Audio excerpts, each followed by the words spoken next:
in the news the most, today's the day. They're trying to impeach the president again. Right. Dr. Carole Lieberman is with us right now. And, you start wondering, I had a guest on yesterday, Dr. Carole, that he was talking about how even the first impeachment trial, even though the Democrats knew they weren't going to impeach the president, they did it to poison the minds of America, to just mark the guy. And I feel like they're still doing that to try to get the 75 million people that voted for him to just dislike him in the court of public opinion. You're muted. Dr. Carole. Oh, sorry. There she is. I agree with you. And in fact, if it was up to Nancy Pelosi, she would probably want to hang him like they did at the Salem witch trials, or burn him at the stake like they did Joan of Arc. And in those times, people were irrational when they were doing those kinds of things. And I think that the Congress, they were irrational. They've been irrational for a while, like you mentioned, the first impeachment trial, but they've become even more irrational. They're like kids on a playground who just want to bully Trump. They know that like chances are he's not going to be impeached. He's not going to. They're not going to win, but they just can't. They're like addicted to bullying him. They're getting like a rush out of it now, almost like a dopamine rush, like these Fortnite games. They're poisoning the kids' minds. They're trying to poison the minds of the Trump supporters because they think we need to be re-educated. Yes, they need to tell us what we need to know. Yes, exactly. Lauren's apolitical, so I'm speaking for myself.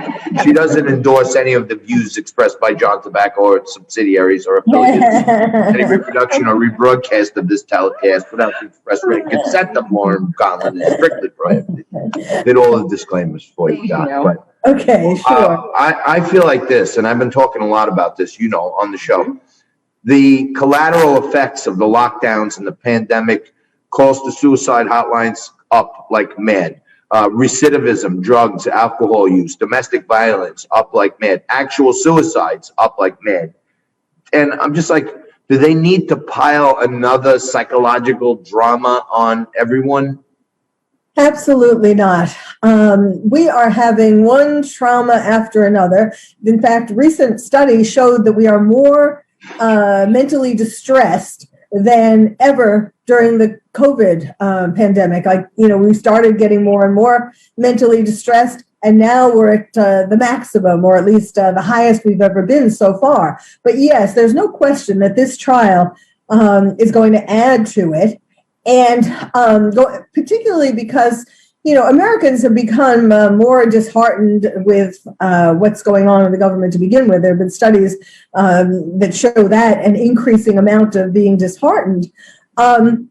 And so when they see the Congress focusing on just trying to, like, as I said, like little kids, little bullies in a playground, trying to just keep, knocking Trump down, instead of dealing with the issues that we want them to be dealing with, like COVID, or like, getting the vaccines out, or doing whatever to, something to help us, and the economy, of course. And when they're not addressing those issues, and instead they're just doing something ridiculous, wasting our time yet again, just like the impeachment first one wasted our time, and they weren't doing things that we needed. Now it's going to be round two. This is like, like when you tell your husband, like, I need that picture hung by Friday, right? And then anything else you see him doing before hanging that picture is infuriating you, right? And this economy and this country are saying, we need this pandemic over. Small business owners need money. We need vaccines. And you're spending time over there trying to impeach a guy you can't impeach. Yeah. I feel the pain of women now, finally. Yes, absolutely. And it's just so frustrating, And another thing, the barricades around the Capitol. I mean, all of this, like you were alluding to before, all of this is trying to make us feel as if it wasn't enough that we've been made to wear masks. All of this is making us feel that we don't have a voice. From the barricades to the impeachment to the things that they have in store, the fact that we're heading towards socialism and communism and all of that. I love her. Hey, I gotta ask you.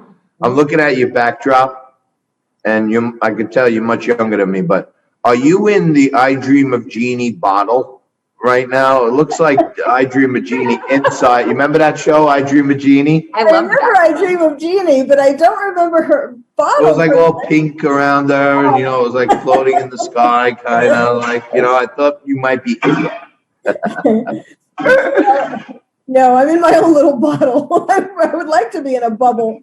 But so what could people do to keep their mind sane right now? Tell me. Well, I have come up with an anagram that I actually originally developed for coronavirus, to ward off coronavirus. But it can go for any kind of stress, because, all of this stress, in addition to driving us crazy, it is making us more vulnerable. It's weakening our immune system and making us more vulnerable to catching COVID. So this is what people can do every day that will help their immune system, help their stress. And it's an anagram. Each of the letters of the anagram stands for something you need to do every day. Okay, so it's heal myself. That's the anagram. H is for healthy, nutritious food. E is for exercise. A is for aromatherapy. L is for laughter, at least an hour a day. Then myself. M is for music or meditation. Y is for your choice of vitamins and supplements. S is for sleep, 8 hours of sleep. E is for engagement with friends and family. And L is for limit your intake of gloom and doom. And F is follow your passion. So if everybody did that every day, we would be in a much better state of mind and physically better as well.